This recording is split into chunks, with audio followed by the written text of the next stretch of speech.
did anybody see this guy that was at the finals that presented the finals trophy to talk about Lendl? Right. Ivan Lendl? Oh yeah, that's right. Because they did talk wanted to about him talk at about- the finals. You know, a lot of people current people don't know who Ivan Lendl was.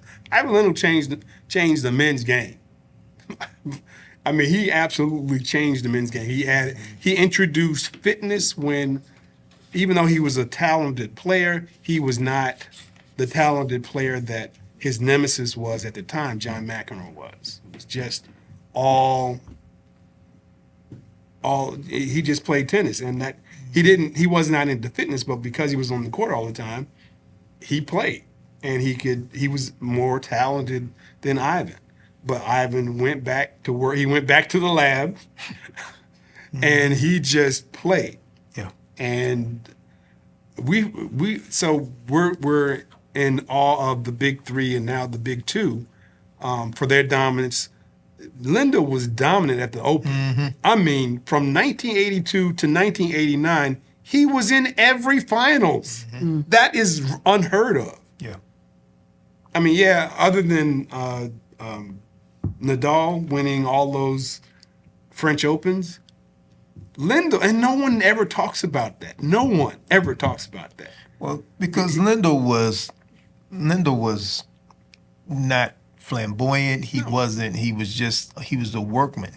Right. And he was like almost machine-like when he went on the court. Where you have John McEnroe with the Flair and the flair and the everything, volley skills. But Lendl was just. He came to work, Right. and everything was constructed like a robot. Like I said, that forehand, backhand. He made his game, made himself a great tennis player. And Mac, he owes McEnroe everything because McEnroe falling apart at that French Open. 84 French Open. Yeah, that you're right. That gave him his Grand Slam title. Right. Gave him the confidence he needed to move on. He was a different player ever Just since. You just couldn't do Wimbledon. That was Right. the greatest player never to have won Wimbledon. Maybe. Well, Ken Rosewall used to be that person, but Yeah, I think I know. Lendl I took know. that title from him. And maybe we can talk about Ken Rosewall. Maybe we'll have to do a series on another small player too. Yeah, he 'Cause was even, little. Yeah, I met him at the U.S. Open. It was so funny, and they had new USTA Day.